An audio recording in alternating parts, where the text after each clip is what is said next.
Hey everybody, Jose Palomino with another episode of Business Growth on Purpose. And today's guest is Lisa Smith. And Lisa is an expert in creating value in sales situations, showing people how to create value, how to overcome some head trash in terms of what's keeping them from selling more proactively and more effectively. And really digging into some of the things that, especially in anything entrepreneurial, owner-led, things that you should be looking out for to get your sales going. So let's join Lisa right now. Well, welcome, Lisa, to Business Growth on Purpose. Hello, thank you for having me, Jose. Yeah, absolutely. And you know, for our audience, Lisa, if you just give us a little context on what you do and who you do it for primarily. Certainly. So I am a sales coach and consultant, and I work primarily with female executives and BIPOC executives, either working on their own businesses or within corporate America. And that takes a variety of things, but it's really about applying a sales mindset to your business activities. Okay, so sales mindset. So there's a few things we're going to get into today, but well, let's just expand on that, right? Because, you know, somebody listening might say, well, wait a second, you know, if you're in business, de facto, you have a sales mindset. No? Yeah, or is no, that not necessarily I would say true? no, right, no, not true. So here's the thing about sales that we all can admit.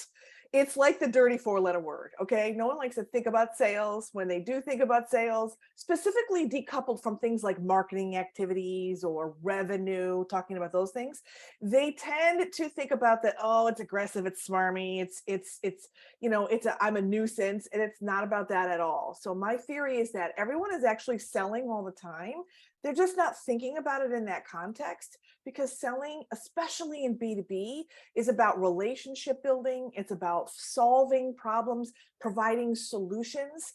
Yes, there's a monetary aspect to that, but it's so much more than that. And I think people limit their mindset to be like, oh God, I hate sales. I'm not good at sales. I don't, it's not about that at all.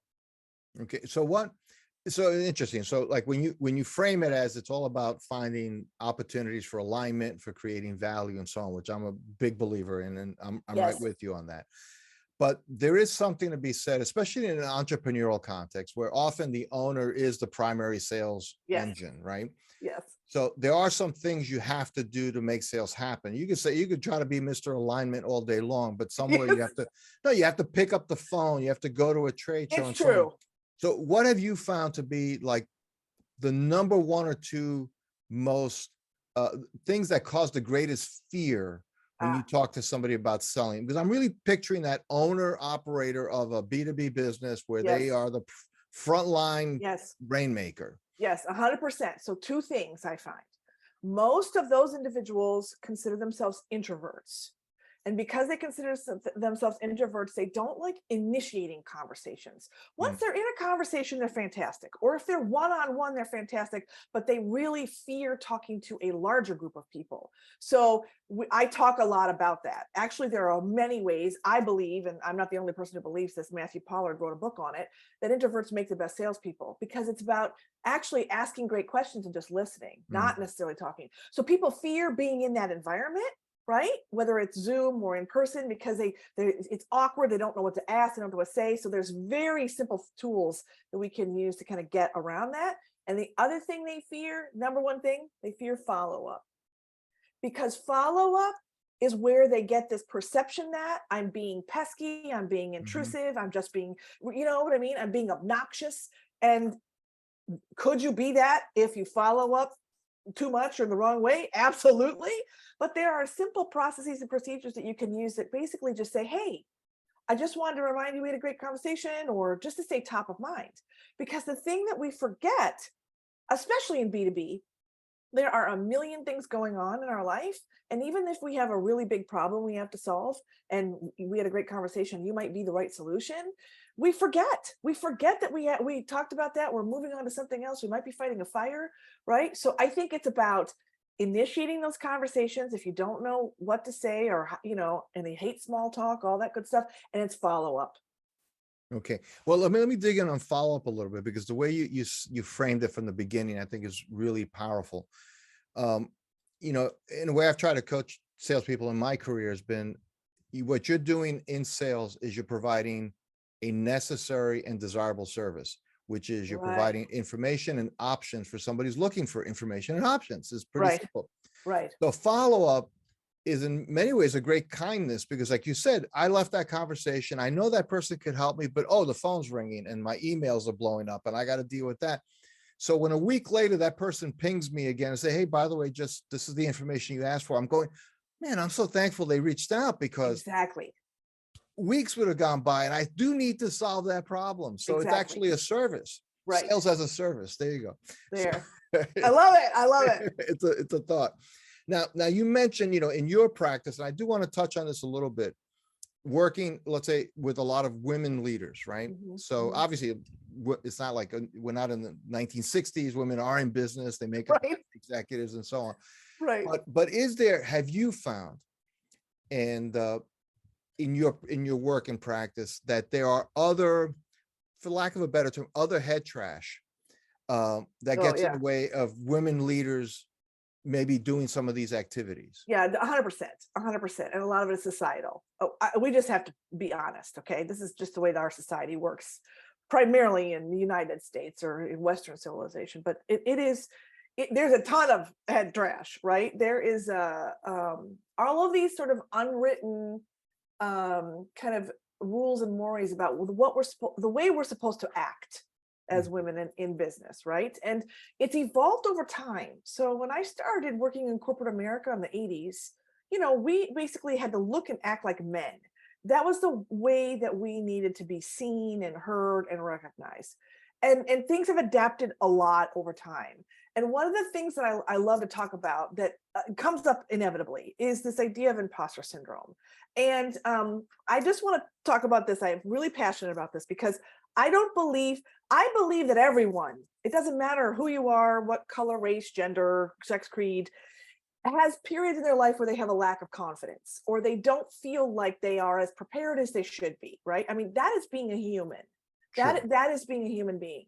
But this idea that imposter syndrome is a sickness that needs to be cured, and the way that it's been kind of manifested in our particularly in our business culture right now, I have a problem with, because it's as if many women suffer from imposter syndrome because they don't believe that they should be where they're at, right? And it's really about a lack of confidence.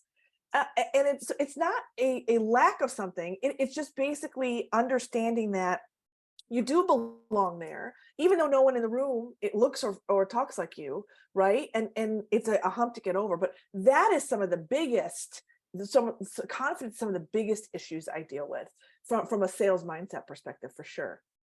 Well, what's interesting about that is, having been mentored and worked alongside some really top sales performers, there are some that are just outright almost, psychopathically self-confident. Yes, right. Right. But a lot of them really, you're as good as your last day, right? So like, yesterday I had a great meeting, I closed the deal. It's like you hear Queen singing "We Are the Champions of the World," right? Right. In the backdrop. And then there's but then you got beat up on a deal you were sure you're going to bring in by the end of the quarter, and it doesn't happen for reasons you couldn't even account for. Right. And now you say, boy, I really suck. I'm not good at this. Yeah. And you go through those things. So I think sometimes the struggle with confidence is also, you said the phrase before, it's just being human. It's like we all deal with that, again, except for the psychopathically. Right. Right. They're hardwired there. Teflon, nothing's, nothing. Right. I mean, I've yeah. met a few of those, but you wonder, like, what deep down is that really? Is that just posturing or what? Right. So anyway, so one of the things I wanted to spend a little time with you on, so there's kind of this head game in sales, which is great. I love that, and that's its own topic. Yeah. But one of the things we talked about in kind of our pre-conversation is this issue of pricing. Yes. Let me frame that a little bit, I think, for us to dig into. Okay. So, especially in small companies where they don't have access to a lot of market data, like large corporations are paying tons of money to Gartner or Forrester, whatever the market research firm. They know where their competitors are price position, product by product. They have it on a giant wall chart. Right. But small 10, 15, $20 million company or a professional service firms, they don't know. Like, What's right. So when we look at pricing, not knowing can make me price way too low because I'm lacking confidence. I think, boy, Yes. if I blow up this deal, I'll, by being too out of whack. Or just I don't really know that I'm creating the value necessary to win the business. Mhm. So what is your counsel for somebody who doesn't have that kind of super sharp corporate insight into pricing, but they have to make pricing decisions? Sure, sure, sure, How do they know they're not pricing too low, too high? Why am I not sure. winning business? What are some thoughts there? Sure. Yeah. Thank you. I love this topic. I talk to business owners every day about pricing, from entrepreneurs to medium-sized businesses, professional service firms. And here's what I have found. And I've been working in professional service firms for 30 years. So I think I have a little bit of insight on this. So there are these sort of antiquated business models that we inherit. And we've been using sort of the same pricing approach when we sell. I'm going to specifically talk about B2B and time as opposed to manufacturing, because there's a little Okay. bit, that's a little different. There's some Right. nuances in manufacturing costs and pricing. So, you sell time for money. You're an engineer, you're an architect, you're a designer, you're a whatever. Okay. So it's based on that.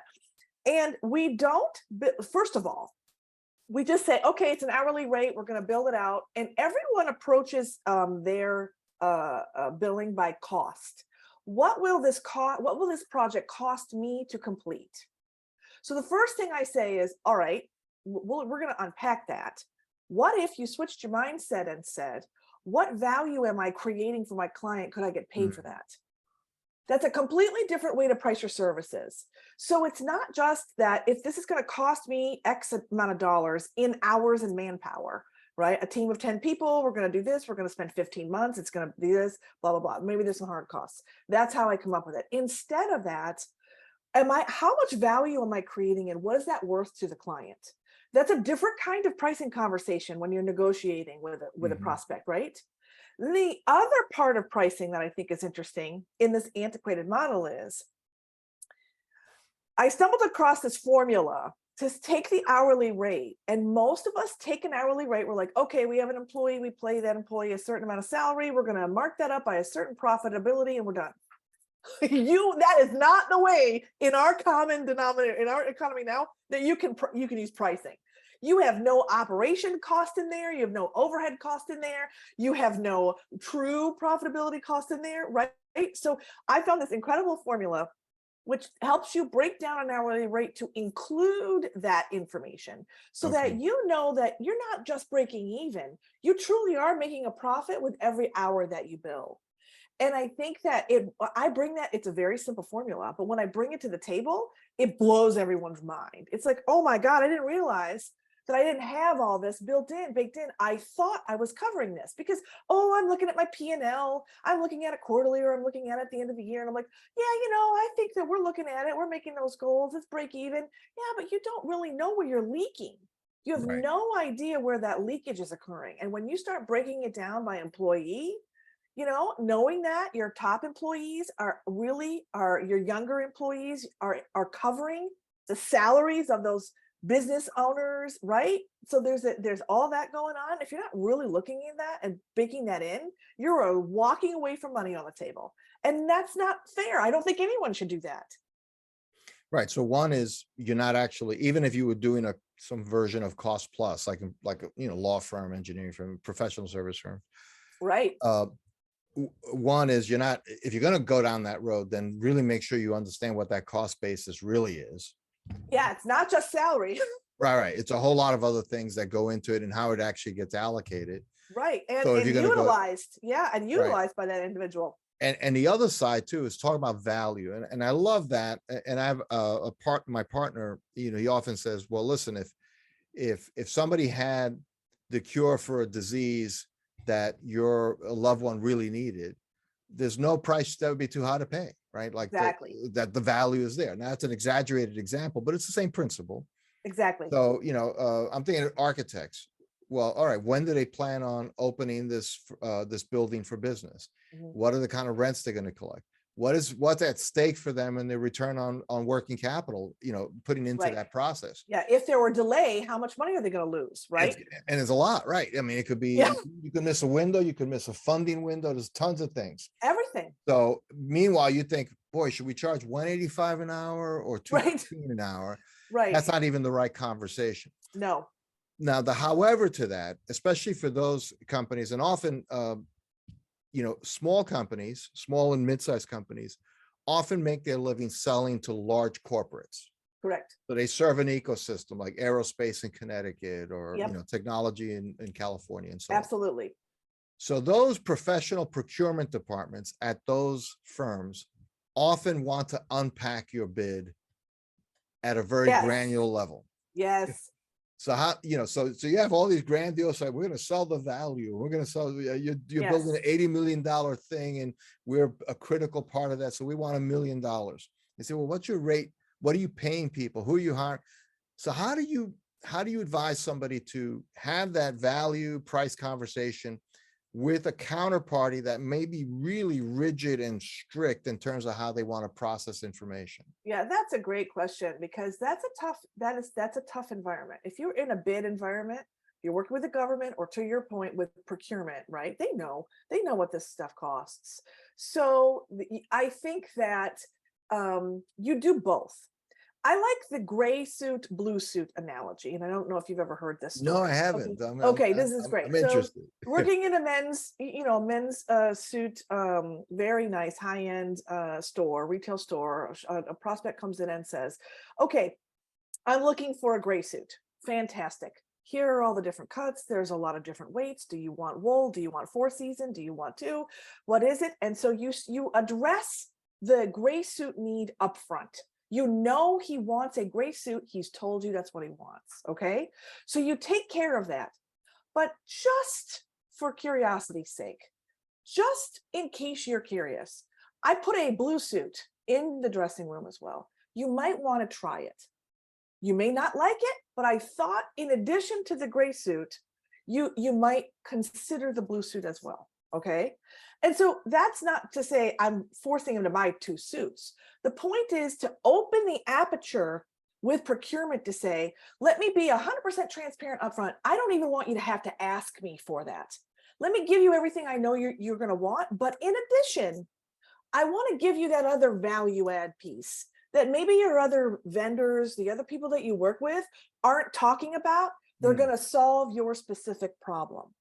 That's the way I like to handle that when you're in a tough bid situation, because it's hard. It's difficult to be competitive when you're in that situation. So I love that question. Well, yeah, and it can be soul crushing, actually. Oh God, it's horrible. Yeah, yeah, they're great when you get them, but then sometimes I'm like, you might want to diversify and go into the public sector. Right, something else, because you're often dealing, and it's designed that way. You're dealing with people that aren't really necessarily excited about what you do or your category. Their job is to procure it. They're pitting you against each other so they can get the lowest bid possible, right? Then they are the hero. Right, absolutely, absolutely. So as we look at, again, the world of kind of B2B, creating value and so on, if you had to tell an owner looking out at the next year or two, uncertainties kind of things seem to be level setting post-COVID and so on, but who knows, right?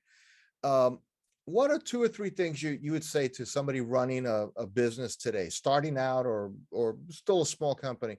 Hey, make sure the next 2 or 3 years that you really focus on fill in the blank. What do you think they should really be focusing on? Okay, so there are like 5 common blind spots that most mid-sized businesses have when it comes to sales. The first one is, and one of them is pricing. We talked about that, so we can put that off the table. That's one of them. The first one, though, typically is they never established any kind of sales process whatsoever. Okay, and that is very common, and there is nothing wrong with that. But over time, 2 things happen. You reinvent the wheel every time you have a new opportunity, right? Because you don't necessarily have a process. And when you're small, you don't know who's going to buy you. You're accepting everybody. You're running fast, right? I get it. I did it. That's what I did as an entrepreneur. So it's really important, even if it's on a napkin, even if you put it in a Word document, it doesn't have to be sophisticated. Create a process that's efficient and repeatable. so that you save time to do other things that are also going to generate revenue in your business. And coupled with that, kind of the third thing is, coupled with that is really get clear on who your target market is. And I like to say strategy. I read a quote in a Harvard Business Review article that I use every day. Strategy is about saying no. It's about saying what you're not going to do, which strikes fear in the heart of a business owner because they don't ever want to turn away an opportunity, which I get. But again, you're very inefficient and you cannot really speak to someone's problems if you are talking to everybody and accepting everyone, right? Right. So really narrowing your focus. Who is your target market? Where are those segments if you are segmented? And be really focused and just do that like a needle. Don't go everywhere else. And at first, it's really scary because you think you're turning all this business away. But inevitably, you will build momentum and be able to maintain that momentum if you do that, right? Because now you're very efficient. So I always like to tell business owners, automation is great. You should incorporate tools to help you automate the process, but don't rely on that. Because if you rely on that, you're taking the human element out of this relationship building piece, right? And then the last thing, the blind spot is we have a lot of data. Sometimes we either don't collect it or we really don't take the time to go through it to help us make decisions, right? And we collect a lot of lagging data. Did we make our sales, quota for the quarter? What was our profitability? That stuff has happened. If you don't use some proactive leading data, what does your pipeline look like? What are your prospects saying? What trends are going on in the industry you could capitalize on, right?